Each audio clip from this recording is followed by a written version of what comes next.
Je suis Samuel Matabaro, votre présentateur dans Univers Classique, l'émission qui révèle les tendances et valorise la culture. Vous nous suivez un peu partout dans le monde entier sur www.kakofm.net, YouTube via la chaîne Kako FM, également sur nos ondes 97.2 MHz. Aujourd'hui, dans le 21e siècle, l'aspect digital prend le dessus et donc nous abordons bien sûr un terme crucial, comment la communication digitale stratégique peut devenir un levier puissant pour forger une image d'entreprise solide, alignée et durable. Et pour en parler, nous recevons une structure de référence, Compalite, une agence spécialisée en communication et stratégie digitale.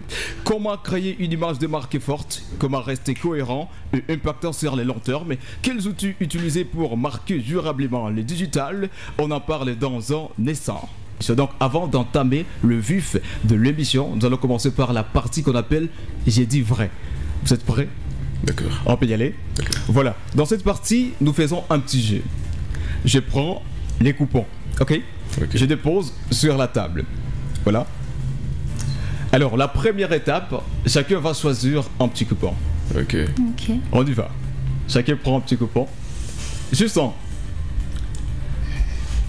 Voilà. Attends, c'est la première étape. Attendez. Voilà, je vais prendre pour monsieur Michelor qui est en train, bien sûr, de participer. Loin de nous, bien sûr, mais il est bien sûr en direct sur Kako FM. Je vais prendre pour lui. Voilà, je prends juste un petit coupon. Voilà. Alors, la deuxième étape, on ouvre les coupons. On ouvre. Et puis, la troisième étape, on fait la lecture. On lit ce qui est écrit là-dessus.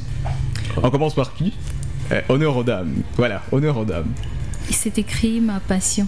Ma passion. Oui. Mon histoire avec mon ex. Mon histoire avec mon ex. Et voilà, pour Michelor, c'est écrit ma passion. Alors, la quatrième étape, on va faire ceci. Kilamutu a tout expliqué, a tout parlé, histoire et hacké. C'est à base de ce qui est écrit là-dessus. Et donc, pour celui qui a choisi mon histoire avec mon ex, il va nous parler juste un tout petit peu. Il va se présenter. Après la présentation, il nous parle juste un tout petit peu de l'histoire avec son ex. Celui qui a choisi ou celle qui a choisi ma passion, il va juste nous parler de sa passion. Voilà. On commence par qui ? On procède par... on regarde juste droit dans la caméra. Ok. Et puis, on se présente. Après la présentation, tu nous parles de ton histoire avec ton ex. Voilà. Bon, pour la deuxième partie, ça sera un peu compliqué, mais laisse-moi commencer par la première. Je suis André Mouchamaliroa. Je suis chargé de stratégie et communication chez Compalite. Voilà. Alors, tu as choisi mon histoire avec mon ex. Mon histoire avec mon ex. Et donc, c'est une routine ici chez nous. Si tu choisis un coupon, tu as le devoir de nous parler ce qui est écrit là-dessus. Aïe, c'est compliqué. Hein. C'est compliqué de parler d'une histoire aussi passée. Une histoire déjà peut-être enterrée. Et puis, voilà, c'est confidentiel, c'est... tu vas juste nous parler des leçons que tu as tirées de cette histoire. Ah, là peut-être. Voilà, les leçons que tu as tirées de ton histoire avec ton ex. La plus grande et la plus forte, je peux dire, si je peux synthétiser, ce que moi je tirais, c'est d'abord le fait de savoir que ce qui compte dans une relation, ce n'est pas de l'argent, c'est pas vraiment le côté financier, même si c'est important. Mais ce qui est au-dessus de tout ça, c'est d'abord être présent et l'amour, au fait. L'amour doit être au milieu, au centre, c'est ce qui doit primer, au fait. Voilà. Quand je vois un site mal fait, ouais, j'ai tout de suite tendance à corriger le concepteur et c'est en fait ça, j'aime bien résoudre. Et donc vous appelez les Mozart de l'informatique. Ah oui, exactement. Wow. Voilà, on va maintenant écouter Michelor Retongwa qui a choisi. Voilà, il va nous parler de sa passion. Forcément entrer dans le vif de aujourd'hui. Voilà, on écoute Michelor Retongwa. Bonjour à tous, bonjour à tous les auditeurs qui nous suivent à pareil instant. Je suis Michelor Itongwa et responsable de l'agence de communication Compalite. Eh bien, moi, ma passion, c'est d'apporter des solutions à des questions innovatrices. entre autres, le souci que nous avons en termes de communication digitale dans la ville de Goma en particulier et en l'est du pays, à l'est du pays, voulais-je dire. Et ma plus grande passion, c'est de venir en aide aux personnes qui en ont le plus besoin. Voilà, c'était la première partie de l'émission Univers Classique. Et là, on est en train d'écouter la passion de Mikelor Itongwa, également Madame Précieuse et Monsieur Vox, lui qui a choisi son histoire avec son ex. Voilà, c'était juste son histoire avec son ex. Maintenant, là, on va entrer, bien sûr, dans le vif de notre émission d'aujourd'hui. Nous allons parler bien sûr, nous allons parler de comment la communication digitale et stratégique peut devenir un levier puissant pour forger une image d'entreprise solide et alignée et durable. Mais avant cela, nous allons d'abord écouter Monsieur Mikelor Itongwa qui va bien sûr nous parler de l'agence de communication Compalite. Donc, vous allez nous parler d'abord de l'agence de communication Compalite. Qu'est-ce que cette agence est en train de faire dans la ville de Goma et bien sûr dans le monde entier. Bien, merci beaucoup pour la question qui est très pertinente et merci pour l'invitation que vous nous avez envoyée. C'est un privilège pour nous de nous compter parmi vous cet après-midi. Eh bien, c'est une agence de communication, comme nous l'avons dit. Elle est beaucoup plus centralisée sur tous les aspects du cadre avec la communication. C'est-à-dire, elle est beaucoup plus généraliste, que ce soit sur la communication digitale, la communication marketing, que ce soit sur le marketing de vente. Nous sommes centrés sur tous ces aspects. Que ce soit sur la communication événementielle, le wedding plan ou la création d'une identité visuelle, nous sommes là-bas. Une agence de communication naît des idées entre beaucoup de jeunes, entre autres nous qui sommes en direct dans ces beaux studios. Nous nous sommes mis ensemble, nous avons réfléchi, nous avons constaté qu'il y avait un problème, un défi à relever et nous nous sommes dit pourquoi pas. Nous sommes jeunes, remplis des passions, mais également de tous les outils nécessaires pour apporter des solutions innovatrices aux questions de la communication. Elle est née en 2021 sous le nom ITB, Impact du Toner Business, mais nous avons rêvé grand, nous avons souhaité faire quelque chose de plus grand et voilà la naissance de Compalite.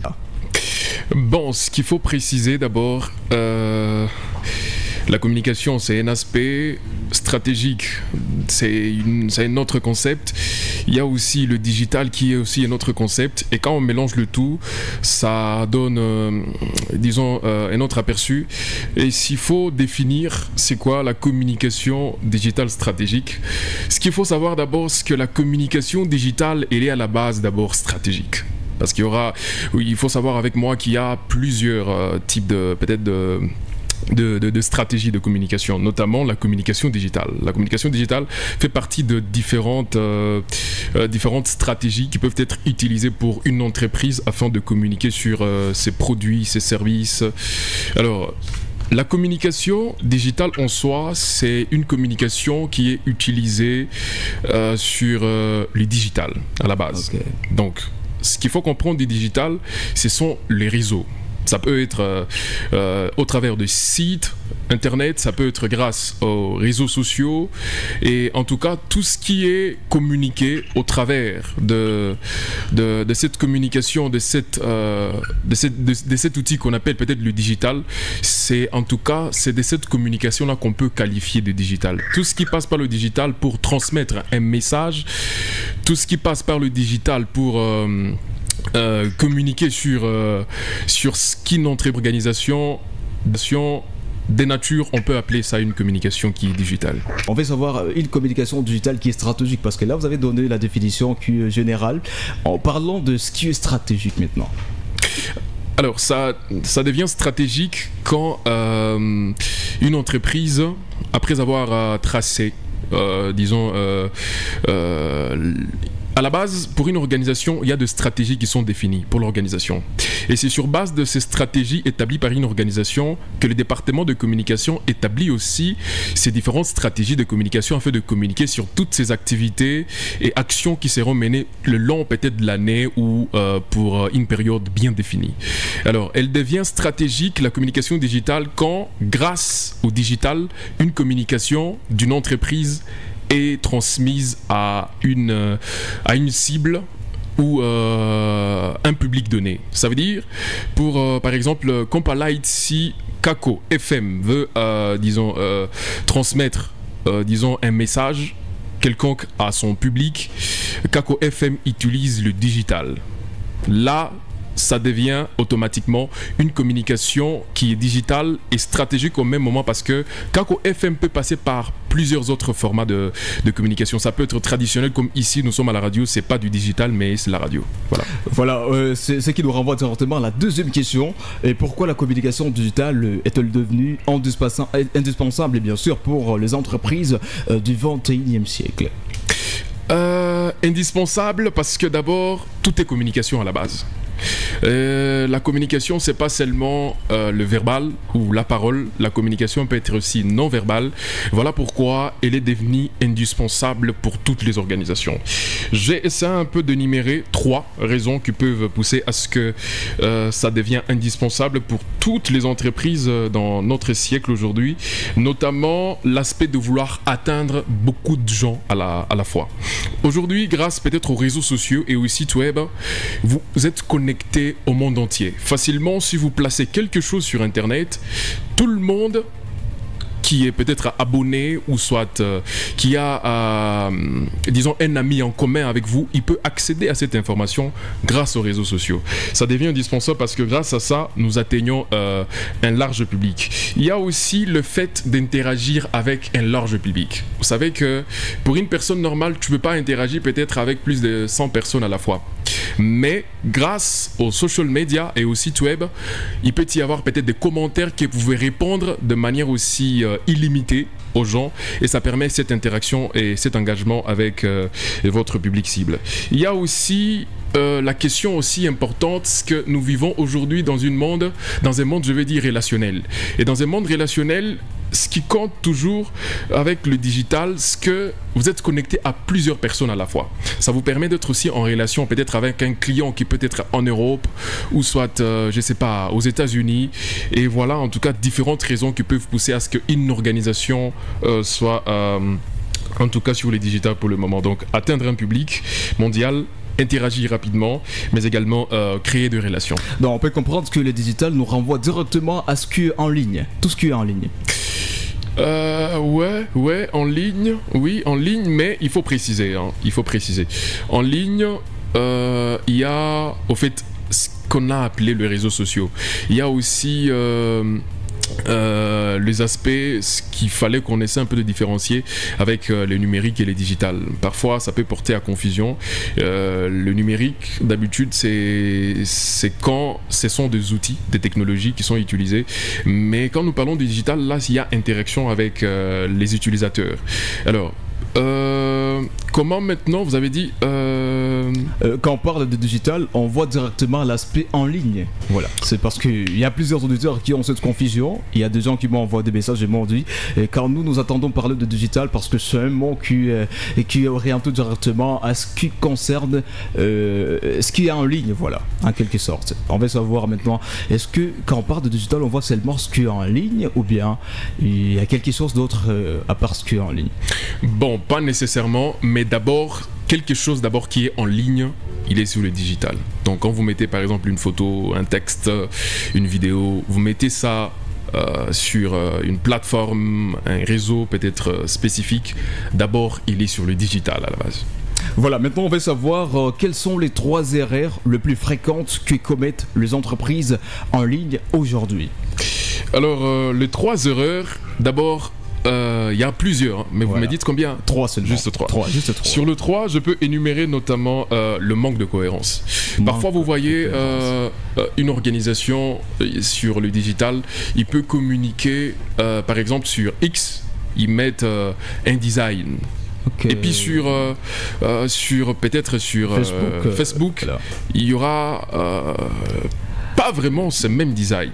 Alors que parfois, ça demande à ce qu'il y ait cohérence aussi dans la communication. Ça veut dire que oui, ça peut peut-être varier pour ce qui est du texte qui peut accompagner l'affiche ou une image. Voilà. Mais d'abord, nous maintenons que le design, ça doit rester cohérent. Même dans les textes, ça veut dire que ça peut être avec de petites différences, mais d'abord à la base, que ça reste cohérent.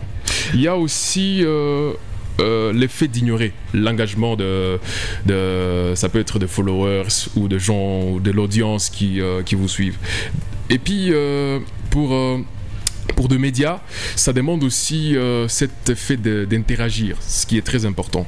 Ça veut dire qu'on peut avoir de commentaires aussi positifs. C'est toujours important d'interagir avec le public cible, le public qui prend soin de commenter par exemple à une publication, à un contenu qui est diffusé sur les social media. C'est toujours important d'être en contact avec lui. Ça permet de créer une relation aussi forte avec le public cible. Voilà un tout petit peu. S'il faut que je dise aussi l'aspect de négliger aussi l'analyse des données. Donc ça permet aussi ces petites erreurs.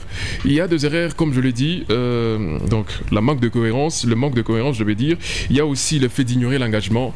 Et pour finir avec la troisième erreur, qui est le fait de négliger l'analyse des données.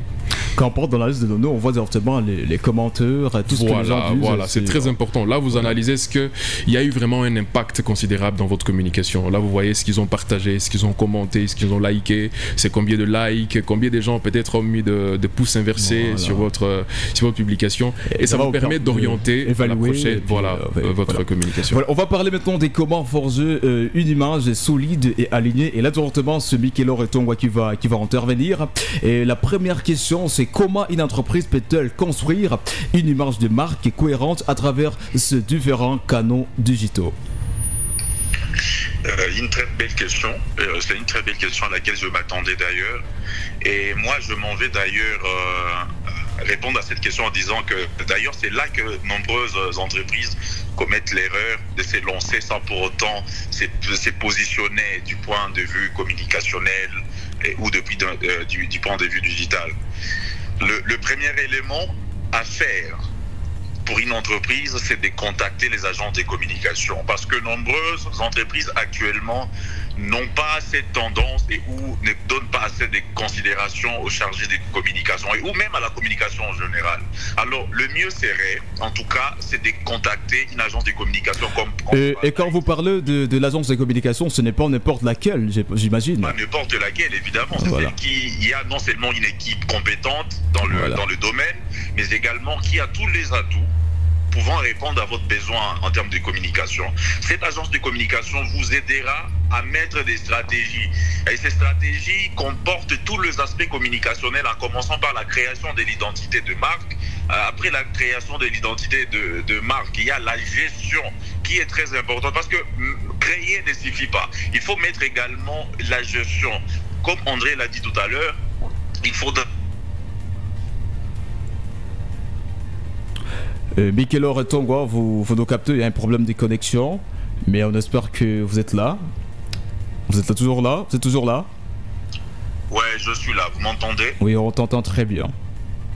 Parfait. Comme André le disait, il faut que vous fassiez cette analyse des données. Et vous, en tant que responsable de l'entreprise, vous n'avez pas le temps pour ça. Il faut qu'il y ait cet agent de communication ou une sous-traitance de communication que d'ailleurs, même Compala a toujours ses rôles, qui pourra vous accompagner afin de pouvoir mettre une identité efficace et qui vous aidera à accroître votre rendement. Voilà, faut-il adapter son message selon chaque réseau social? André Moussamali nous a parlé de la cohérence, bien sûr, mais monsieur Mikelor Etongwa va essayer un peu d'éclaircir, parce qu'ici on veut savoir, est-ce qu'il faut adapter son message selon chaque réseau social? Par exemple Facebook, Instagram, LinkedIn, TikTok, il y a vraiment plusieurs réseaux sociaux qui sont là. Comment garder une cohérence telle que monsieur André l'a signalé? D'abord, pour la première fois, il nous a parlé de voilà, le design, l'affiche, les profil et tout ce qui va avec. Alors nous on veut savoir maintenant, est-ce qu'il faut adapter son message selon chaque réseau social, ou bien il faut y aller seulement tel qu'on le veut? Oui, exactement. En tout cas, c'est ça l'élément le plus important. Il faut savoir adapter son message, parce que chaque réseau social a son format des diffusions et son format de communication. Raison pour laquelle, lorsque nous, par exemple, Compalite, nous sommes en train de concevoir des supports de communication, nous tenons en compte de tous ces aspects-là. Vous voyez? Parce que, par exemple, si vous voulez lancer un message sur Twitter, il ne doit pas être long, il doit être concis, précis et bref. Vous voyez? Ce qui est différent d'une publication à mettre sur Facebook et ou sur LinkedIn et ou sur TikTok. Même TikTok, même le format des prises de images est tellement différent, parce que si vous voulez que ça soit beaucoup plus captivant, vous devez tenir en compte tous ces aspects-là, certes moindres, mais très captivants et très essentiels dans le contexte de la communication. Très important pour répondre à la question. Voilà ce qui nous renvoie directement à quels sont le premier pas concret pour une entreprise qui veut aligner sa communication à son identité profonde. Je pense que la première des choses qu'une agence doit, pas une agence mais plutôt une organisation, d'abord c'est se positionner, d'accord?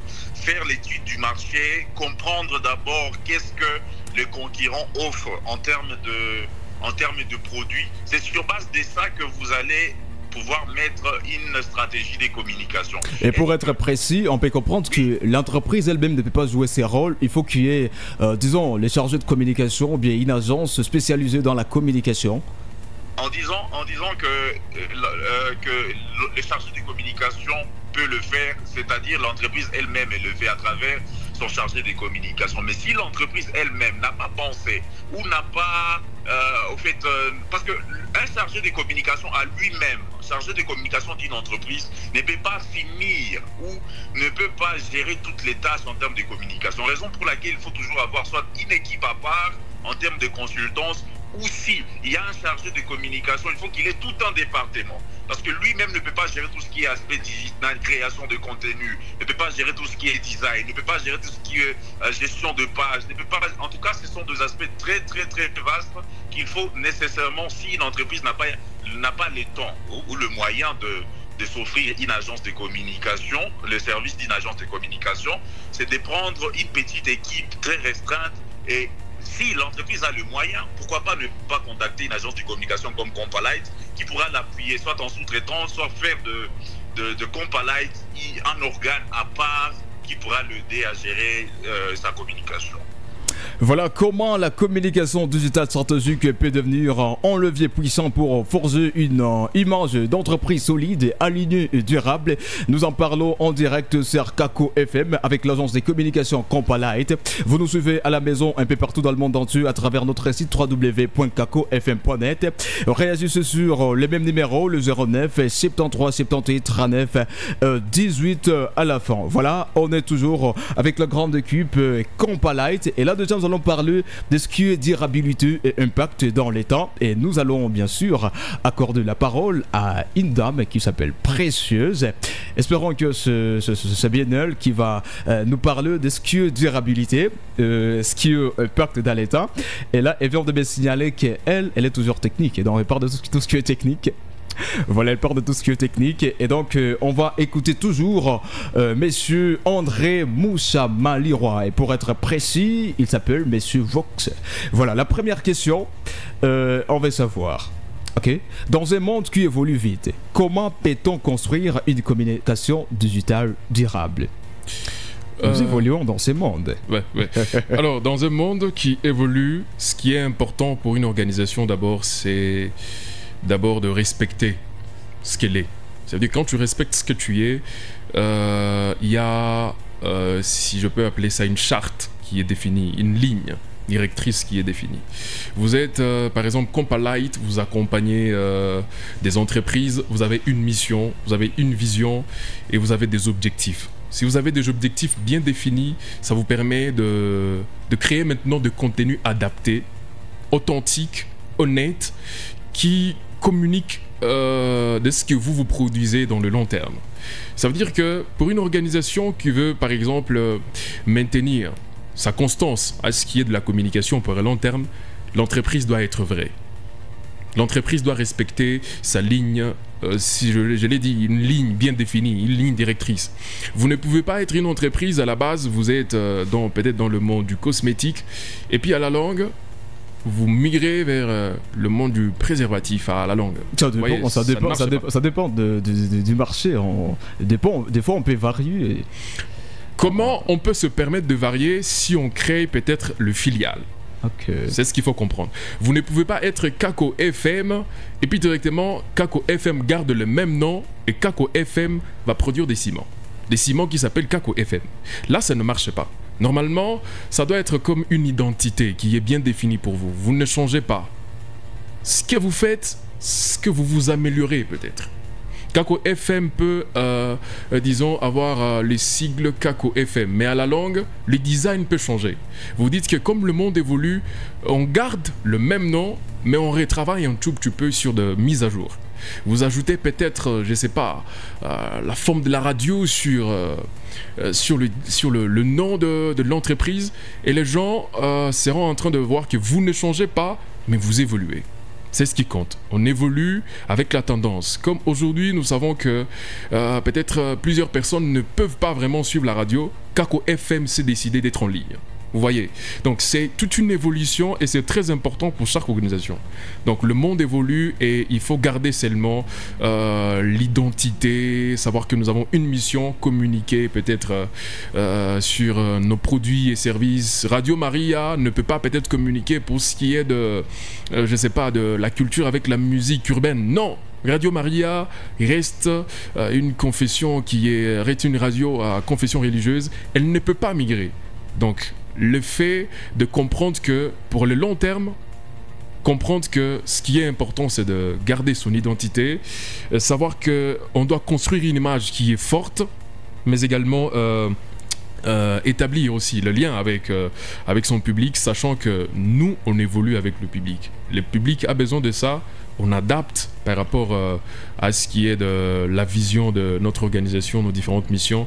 Mais nous gardons l'identité. L'identité, c'est très important. On reste authentique, mais aussi, on reste aussi créatif. Hein. C'est très important quand on est créatif aussi. Voilà, je rappelle aux auditeurs que nous sommes avec l'agence de communication Compolite et nous parlons de comment la communication digitale stratégique peut devenir un levier puissant pour forger une image d'entreprise solide, alignée et durable. Comment produire du contenu qui reste pertinent avec le temps présent. Alors, ce qu'il faut comprendre est que chaque contenu répond à un besoin. Voilà. C'est-à-dire que quand vous produisez un contenu, c'est pour peut-être communiquer avec un message bien précis. Et il faut aussi comprendre votre cible.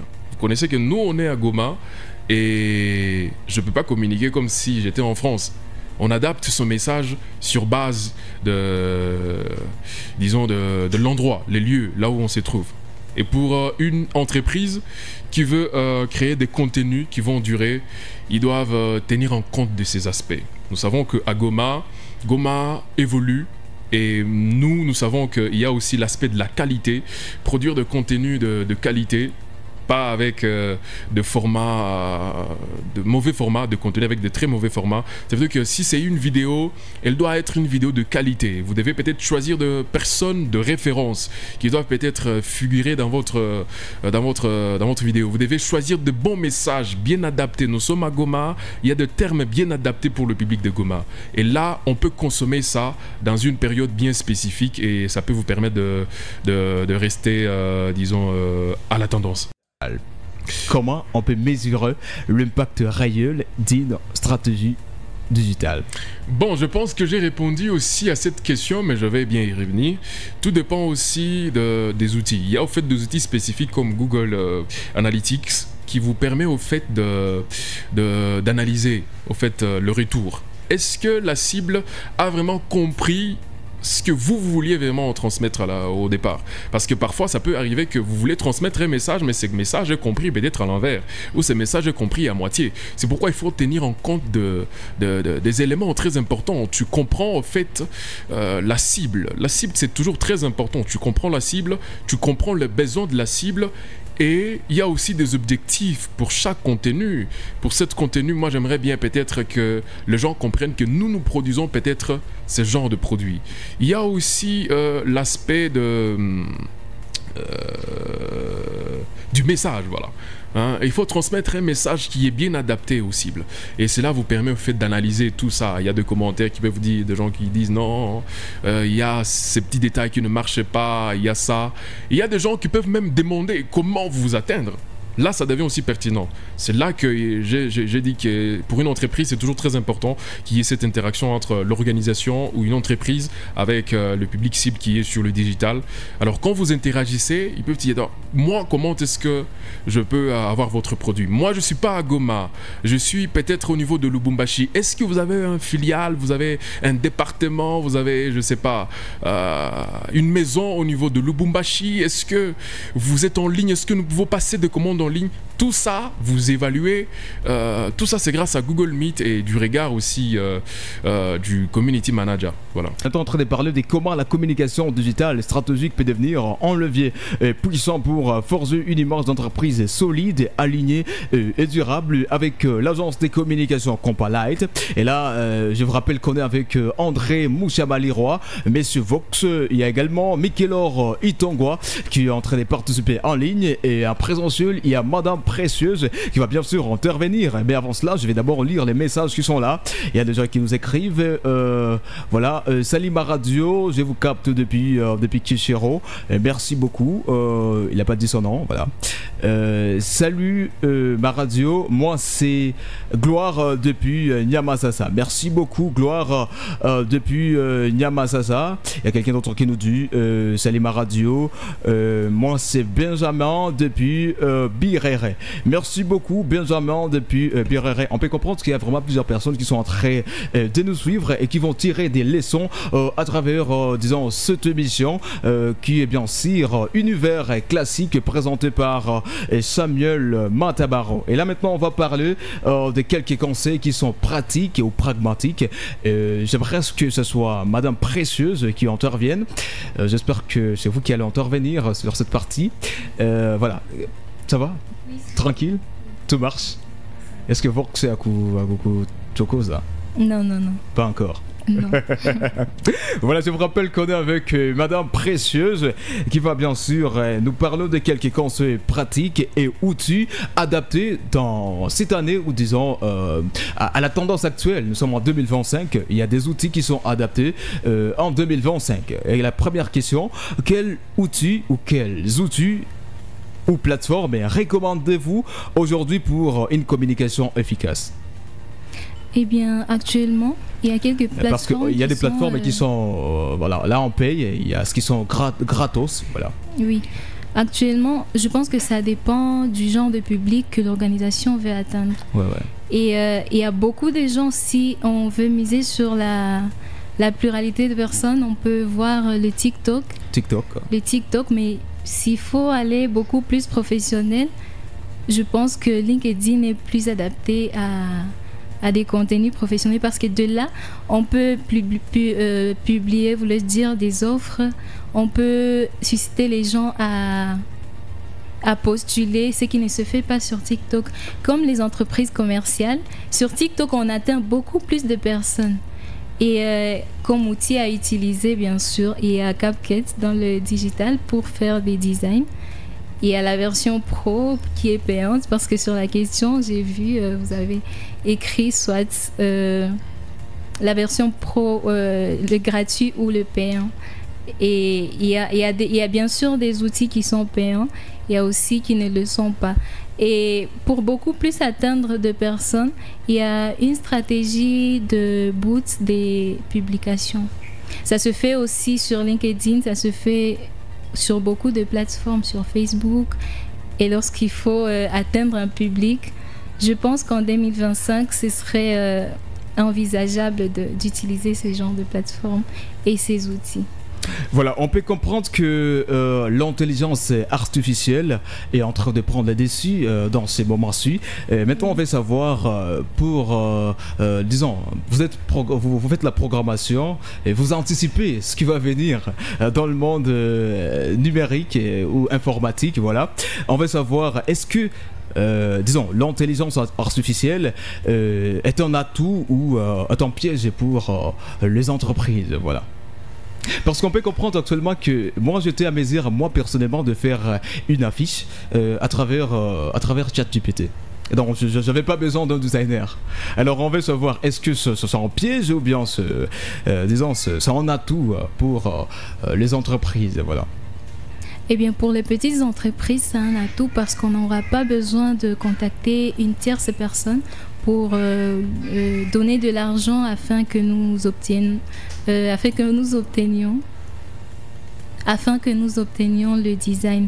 Nous n'avons qu'à écrire à ChatGPT par exemple ou soit une autre intelligence artificielle ce qu'elle doit faire pour nous produire un design, mais ce n'est pas beaucoup plus conseillé parce que quand une entreprise est déjà grande et a du revenu, c'est toujours mieux de contacter une personne qui connaît la matière, qui a étudié pour ça, je veux dire, et qui connaît quel genre de personnes vont voir l'affiche, parce que actuellement tout le monde peut concevoir quelque chose via l'intelligence artificielle, mais il faut toujours contacter la personne qui a fait des études pour la chose. Est-ce que c'est pas un piège pour les agences de communication, parce que je suppose que vous, dans votre équipe, vous avez un designer, vous avez quelqu'un qui conçoit les affiches. C'est exact. Est-ce que pour vous c'est pas un piège? Non, parce que nous avons des personnes qui... J'aurais plus besoin de peut-être des compilates pour faire une affiche, et je le fais moi-même avec ChatGPT. La qualité diffère. Il y a une différence. Exactement. Quelle est la différence? Parce que moi, par exemple, ou soit un chargé de design de compilate, il peut concevoir l'affiche, il y met du sien, il y met les techniques qu'il a étudiées. Peut-être que toi, par exemple, tu n'as pas appris, et l'intelligence artificielle, on la guide aussi. Vous faites la programmation, bien sûr. Alors, nous savons que tout évolue. Oui. Aujourd'hui, ChatGPT peut-être peut venir avec des imperfections, mais on ne sait pas dans 5 ans qu'est-ce que ChatGPT va nous donner. ChatGPT lui-même, on lui demande ce qu'il va faire. C'est qu'il doit nécessairement y avoir l'intervention d'une personne plus réfléchie pour lui dire quoi faire. Même dans la programmation, on utilise l'intelligence artificielle parce que les codes a déjà été prédéfinis dès le départ. C'est à nous de les mettre ensemble pour produire quelque chose de fructueux. Voilà, Michel-Laure est toujours là. Ouais, je suis là, je vous entends. La grande cup, elle est tellement forte. On va maintenant savoir, à Goma, plusieurs sont cascadeurs. Il y a des cascadeurs et des cascadeuses. Et pour se payer de services tels que les vôtres, il faut vraiment être mineux. Il faut vraiment avoir de l'argent. Alors, on va savoir est-ce qu'il y a quelque chose que vous allez encore faire pour les jeunes afin de pouvoir les accompagner dans le monde de la communication digitale. Oui, en tant qu'agence de communication jeune que nous sommes, nous avons le souci de voir le jeune émerger, surtout les jeunes entrepreneurs. Et à part cette session que nous avons organisée pendant 3 mois, nous envisageons d'organiser d'autres séances et pourquoi pas des conférences où nous allons outiller les jeunes comme nous à être autonomes et à comprendre les enjeux de la communication. Vous voyez ? Le mot pour clôturer, c'est de faire comprendre au public de Goma que la communication elle est très importante, surtout à la tendance actuelle.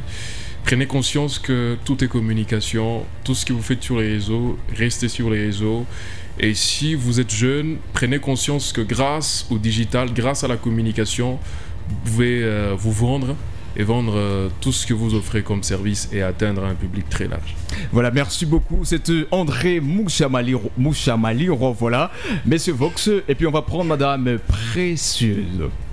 Eh bien, pour finir, je pourrais dire à la population de la ville de Goma de ne pas utiliser les réseaux sociaux uniquement pour les divertissements. C'est aussi important de gagner de l'argent à partir du réseau social. Voilà, on est en direct sur 97.2 MHz, également sur YouTube. N'oubliez pas de vous abonner. C'était l'agence Compalite. Et donc, on se fixe rendez-vous le jeudi prochain à la même heure, sur la même fréquence, avec Samuel Matabaro.